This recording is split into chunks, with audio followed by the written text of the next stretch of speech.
بسم اللہ الرحمن الرحیم۔ جب سیدنا عمر رضی اللہ عنہ پر حملہ کیا گیا تو ان کے لیے دودھ لایا گیا۔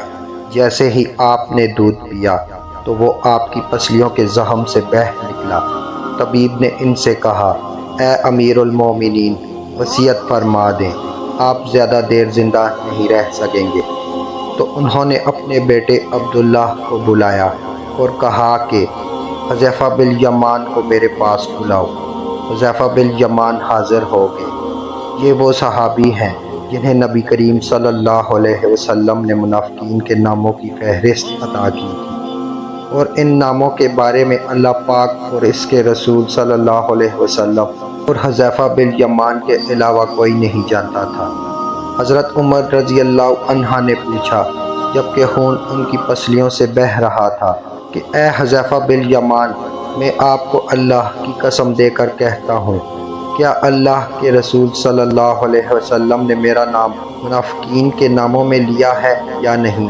یہ سن کر حذیفہ بن یمان کی آنکھوں سے آنسو جاری ہو گئے اور فرمایا، یہ میرے پاس رسول اللہ صلی اللہ علیہ وسلم کا راز ہے جو میں کسی کو نہیں بتا سکتا۔ آپ نے پھر پوچھا، خدا کے لیے مجھے اتنا بتا دیں، اللہ کے رسول صلی اللہ علیہ وسلم نے میرا نام شامل کیا یا نہیں؟ حذیفہ بن یمان کی ہچکی بند گئی اور کہتے ہیں، اے عمر، میں صرف آپ کو بتا رہا ہوں، اگر آپ کی جگہ کوئی اور ہوتا تو میں کبھی بھی اپنی زبان نہ کھولتا، اور وہ بھی صرف اتنا بتاتا ہوں کہ رسول اللہ صلی اللہ علیہ وسلم نے اس میں آپ کا نام شامل نہیں کیا۔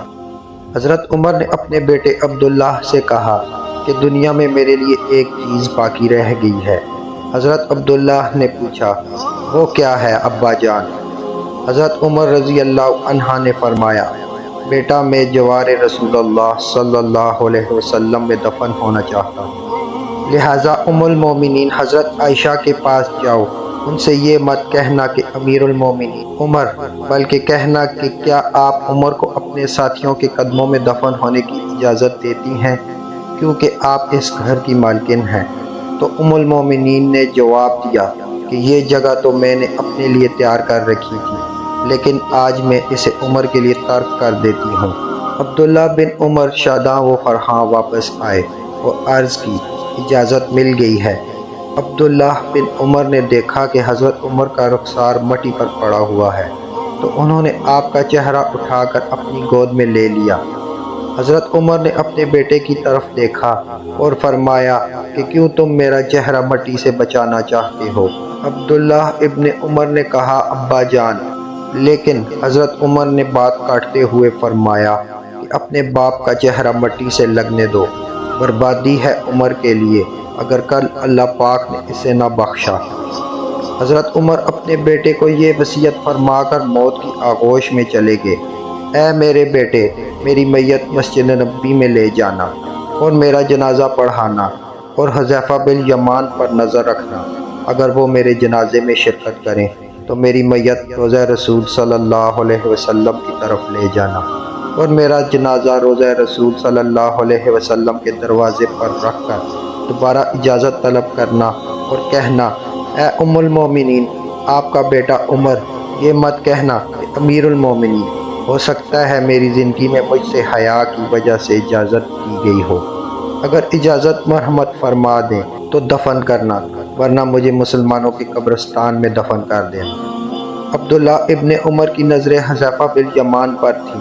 وہ کہتے ہیں کہ میں نے حذیفہ بن یمان کو ابا جان کی نماز جنازہ پر دیکھ کر بہت خوش ہوا، اور ہم جنازہ لے کر روضہ رسول کی طرف چلے گئے۔ دروازے پر کھڑے ہو کر میں نے کہا، اے ہماری ماں، آپ کا بیٹا عمر دروازے پر آ گیا ہے، کیا آپ تدفین کی اجازت دیتی ہیں؟ ام المومنین نے جواب دیا، مرحبا یا عمر، عمر کو اپنے ساتھیوں کے ساتھ دفن ہونے پر مبارک ہو۔ ام المومنین نے اپنی چادر سمیٹی اور روضہ رسول صلی اللہ علیہ وسلم سے باہر نکل آئیں۔ اللہ پاک راضی ہو عمر رضی اللہ عنہ سے، زمین کا چپا چپا جن کے عدل کی گواہی دیتا ہے، جن کی موت سے اسلام یتیم ہو گیا، جن کو اللہ کے رسول صلی اللہ علیہ وسلم نے زندگی میں جنت کی خوشخبری دی ہو، پھر بھی اللہ کے سامنے حساب دہی کا اتنا خوف ہمارا کیا بنے گا۔